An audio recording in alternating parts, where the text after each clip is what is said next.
이제 뭐 정말 공사를 하고 있는 것 같은 느낌이 들죠. 이렇게 뭐 어제까지 계속해서 철거 작업하고 이번 주까지 철거를 계속 한다고 하는데, 아무튼 공사가 일기대로 일정대로 잘 될 수 있도록 기도해 주시면 좋을 것 같아요. 오늘 우리가 읽은 말씀 신명기 20장 1절부터 20절까지의 말씀을 보니까 이스라엘 백성들이 전쟁을 할 때 어떻게 해야 되나 그런 것들에 대해서 쭉 자세하게 기록을 하고 있습니다. 그런데 오늘 말씀의 시작을요 이렇게 이야기하고 있어요. 말과 병거와 백성이 많음을 볼지라도 두려워하지 말라는 것. 볼지라도 두려워하지 말라는 거예요. 이유는 애굽 땅에서 인도해내신 하나님 여호와께서 우리와 함께 하시기 때문이라는 거죠. 그러니까 사람이 아무리 많다 한들, 병거가 아무리 많다 한들 두려워하지 말라는 거죠. 사람이 정말 그런 것 같아요. 이렇게 보이는 것에 참 연약한 것 같아요. 그래서 선악과를 따먹은 그 사건, 그 이야기를 봐도 결국은 뭐예요? 보암직도 하고 먹음직도 하고 보암직부터 시작을 하지 않습니까? 아마도 이 사람은 무엇을 보느냐에 따라서 어떤 생각을 가지게 된다, 뭐 이런 설이라고 해야 되나요? 이런 것 때문인 것 같기도 해요. 그래서 이 육적인 눈이 아니라 영적인 눈이 밝아지는 것이 매우 중요합니다. 아마 다 인정하시겠지만 영적인 시각이 어두워지면 그저 우리는 눈앞에 보는 것만 집중할 수밖에 없다는 거죠. 사실만, 눈에 보여지는 사실만 본다는 거예요. 그러면 어떻게 하면은 우리가 영적인 눈, 영적인 시각이 밝아질 수 있겠냐는 거예요. 아니, 영적인 눈이 떠질 수 있겠냐는 거예요. 뭐 오늘 말씀에 나와 있지 않지만 우리 구약 성경을 보면 엘리사가 아람 군대가 둘러쌀 때 엘리사 선지자는 두려워하지 않았잖아요. 근데 그의 사화는 두려워한단 말이에요. 왜? 무엇을 못 봐서? 그들을 둘러싸고 있는 천군 천사를 못 봤기 때문에 두려워했잖아요. 만약에 우리도 엘리사 같은 선지자가 있어서 우리의 영의 눈을 뜨게 한다면은 좋겠죠. 근데 뭐 그런 일은 없으니까, 그죠? 여러분 뭐 천사 보신 분 계신지 모르겠어요. 봤으면 좋겠어요. 정말 그랬으면 좋겠어요. 제가 저희 고모가 옛날에 신앙생활 하실 때, 뭐 지금도 신앙생활을 하시지만 그 앞에 목사님이 강단에서 이렇게 축도를 하잖아요. 예배 마치면. 그러면 그 양옆에서 천사가 이렇게 손을 잡고 있는 게, 팔을 붙들고 있는 게 보였다고 그렇게 하더라고요. 그러니까 뭐 신앙생활이 얼마나 재밌겠어요. 바라기는 이 새벽에 나오신 분들도 제가 축도할 때 옆에서 천사가 이렇게 손을 들고 아멘 좀 한번 해주시죠. 네, 얼마나 좋아요, 얼마나 좋아요. 근데 우리는 그러한 일들이 많이 일어나지 않잖아요. 그럼 어떻게 우리가 영적인 시각이 띄어질 수 있냐? 오늘 말씀을 보면은 하나님을 기억함인 것 같더라고요. 하나님이 지금이 아니라 과거에 우리와 함께 하신 하나님을 계속 기억한다면, 왜? 하나님께 우리가 시선을 두는 거지 않습니까? 그러면 이게 세상적인 것, 아니 눈에 보이는 것에 적응하는 것이 아니라 하나님께서 보여주신 것에 기억을 하고 또 그것을 바라보면 우리도 영적인 시각이 좀 떠지지 않을까, 그런 생각이 들더라고요. 여러분, 여기까지 오신 것도 기적이잖아요. 그죠? 기적이에요. 우리가 살아있는 것도 기적이란 말이에요. 그런데 이게 일상이 되니까 그냥 늘 되니까 기적처럼 여기지지 않을 뿐이지 정말 기적이라는 거예요. 광야 시대에 그 이스라엘 백성들이 그러지 않았습니까? 매일같이 만나가 내려진다는 건 뭐예요? 기적이에요. 정말이잖아요. 기적이잖아요. 어떻게 하늘에서 음식이 내립니까? 만화도 아니고. 근데 그게 일상이 되니까 이제는 불평하고 원망하고 더 좋은 것을 달라고 떼쓴다는 거죠. 이게 기적이 일상이 되면 늘 하나님을 바라봐야 되는데, 이 반대로 기적이 일상이 되니까 느껴지지 못한다는 거죠. 그래서 눈에 보이는 것에 집중하게 되고 그 너머에 있는 하나님, 그것을 잊게 된다는 거죠. 여러분, 우리의 삶이 기적입니다. 이 기적 가운데에서요 하나님을 바라볼 수 있는 시선이 열려졌으면 좋겠어요. 그래서 눈에 보이는 것에 집착하는 것이 아니라 하나님께서 보여주신 것을 생각하고 또 보여주실 것을 바라보며 살아갈 수 있는 우리가 되었으면 좋겠습니다. 그리고 다음으로 5절부터 9절 말씀을 보면요, 병역 면제에 대한 설명이에요. 이 사람들은 군대에 나가지 마라 라고 얘기를 하는데, 요약하자면 이겁니다. 집을 건축하고 낙성식, 그러니까 감사 예식을 행하지 못한 사람, 그리고 포도원을 만들고 과실을 먹지 못한 사람, 약혼하고 결혼하지 못한 사람, 그리고 마지막으로 두려워서 마음이 허약한 사람. 이 사람들을 보니까 형제들의 마음을 낙심케 할까봐 참석하지 말라고 얘기를 해요.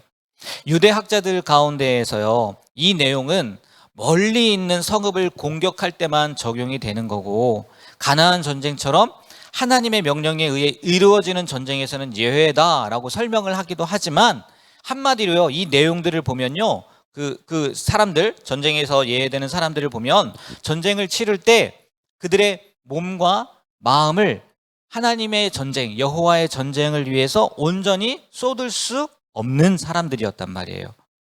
그렇죠. 얼마나 생각이 나겠어요. 아내 생각도 날 테고, 가실 생각도 날 테고, 집 생각도 날 테고. 그래서 하지 못한다는 거죠. 온전히 신경 쓸 수 없다는 거예요.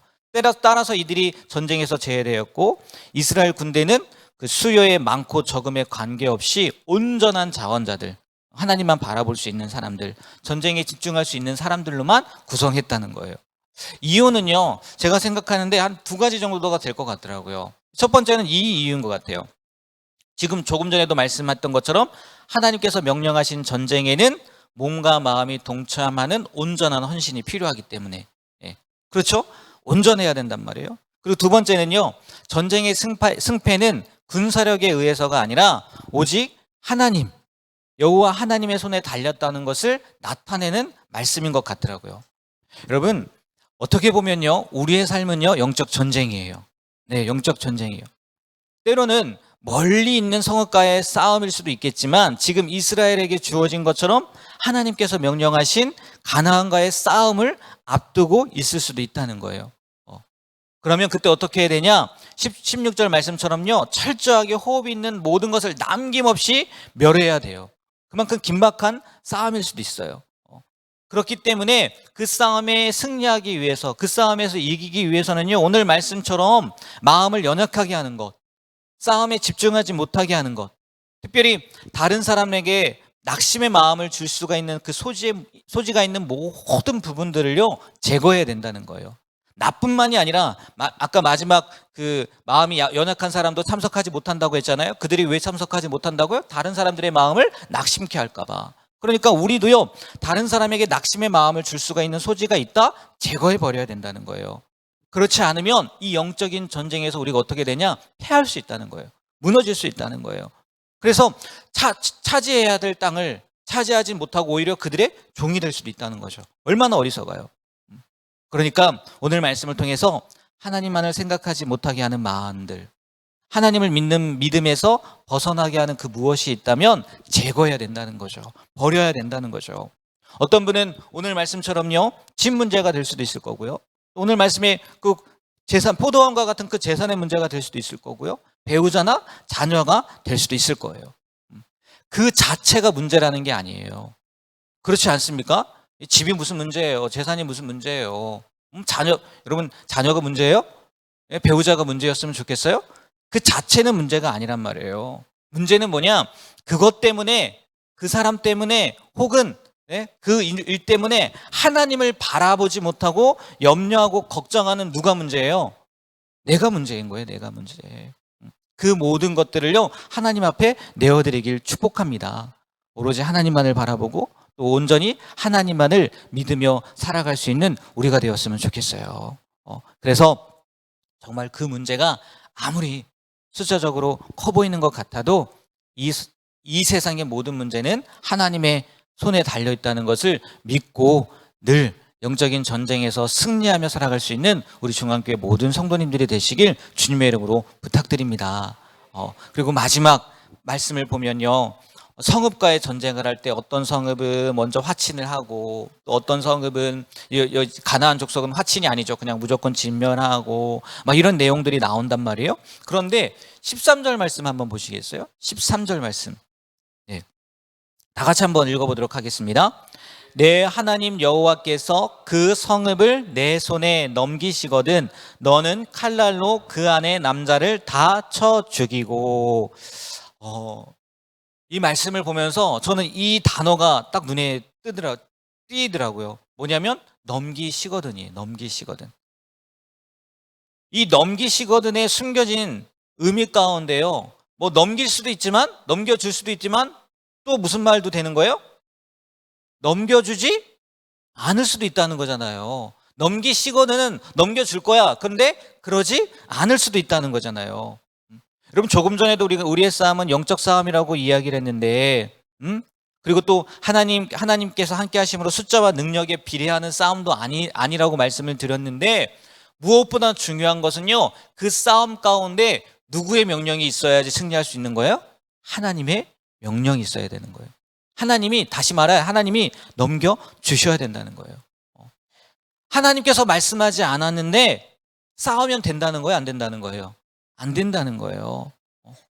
어쩌면요, 하나님이 명령하지 않은 싸움에서도요, 이길 수 있어요. 충분히 그럴 수 있어요. 하지만 그거는요, 진정한 승리가 아니라 실패죠. 왜요? 하나님께서 말씀하지 않으셨으니까. 전쟁에는 이겼을지 모르겠지만, 그 싸움에선 이겼을지 모르겠지만, 뭐에서 실패한 거예요? 순종에는 실패한 거예요. 사무엘이 괜히 순종이 제사보다 낫다고 한 게 아니잖아요. 우리가 성경을 통해서 지금 이 신명기가 모세가 기록한 거 아닙니까? 그렇게 우리가 알고 있는데, 모세도요, 하나님 앞에 뭐함으로요? 불순종함으로 가나안 땅에 들어가지 못하잖아요. 또 신명기에서 계속 말씀하는 게요, 하나님의 말씀에 순종하라는 거예요. 그러면 행복해질 수 있다는 거예요. 그러면 하나님이 함께 해주신다는 거예요. 조이 도우슨이라는 분이요, 하나님의 음성을 듣는 삶이라는 책을 썼어요. 굉장히 오래된 책이에요. 그런데 그 책 내용 가운데요, 이런 표현이 있어요. 무슨 표현이냐? 하나님의 음성을, 하나님의 뜻을 넘겨짚는 죄를 범하지 말라는 거예요. 내가 이럴 거라고 생각하고 하나님은 말씀하시지도 않았는데, 하나님은 오늘 말씀처럼 넘기시거든이 아니라 넘겨준다고 말씀하시지도 않았는데, 내가 싸울 만해, 내가 이길 수 있어, 내가 싸울 거야 하고 나가는 그런 죄를 범하지 말라는 거예요. 오직 오늘 말씀을 통해서 우리가 기억해야 될 것은 뭐냐? 하나님의 말씀대로만 순종하며 살아가는 그런 삶을 살아야 된다는 거예요. 그리고 하나님께서 넘겨주시겠다라는 음성을 들을 때까지 기다릴 수 있는 여유도 있었으면 좋겠어요. 아니, 여유라기보다는 인내도 있었으면 좋겠어요. 그렇잖아요. 기다림이 실패보다는 낫잖아요. 그렇지 않습니까? 기다림이 패배보다는 낫잖아요. 오늘 이 넘기시거든 단 한 단어이지만 우리의 삶 가운데에서 정말 하나님의 뜻을 발견하게 되고, 하나님께서 넘기실 때까지 기다릴 수 있는, 또 그것을 분별할 수 있는 영적인 시야가 떼어질 수 있는, 또 그것을 볼 수 있는 우리가 되길 주님의 이름으로 축복합니다. 기도하겠습니다. 하나님, 오늘도 생명 주시고 주님 앞에 나와 말씀 듣고 기도하게 하시는 은혜 너무나 감사드립니다. 하나님, 오늘 모세를 통해서 이스라엘 백성들에게 전쟁 중에 해야 될 일들에 대해서, 또 우리가 지켜야 될 것들에 대해서 말씀해 주셨는데, 정말 이 말씀 가운데에서 우리의 마음에 새기고 또 그대로 살아갈 수 있는 귀한 은혜가 있게 되길 소망합니다. 그리하여 영적으로 어두워지는 것이 아니라 영적인 시각이 밝아지고, 무엇보다 주님의 말씀대로 순종하며 또 하나님의 때를 기다리며 나아가는 우리의 삶이 되게 하여 주셔서, 하나님께서 약속하신 땅을 기쁨으로 감사함으로 누리게 되는 우리 모두가 되게 하여 주시옵소서. 또 공사가 계속 진행 중에 있습니다. 안전사고 일어나지 않게 하여 주시고, 또 공사의 일정 가운데에도 하나님이 지혜를 주시고 또 능력을 허락해 주셔서 정말 아름답게 잘 마무리될 수 있도록 붙잡아 주시옵소서. 예수님의 이름으로 기도합니다. 아멘.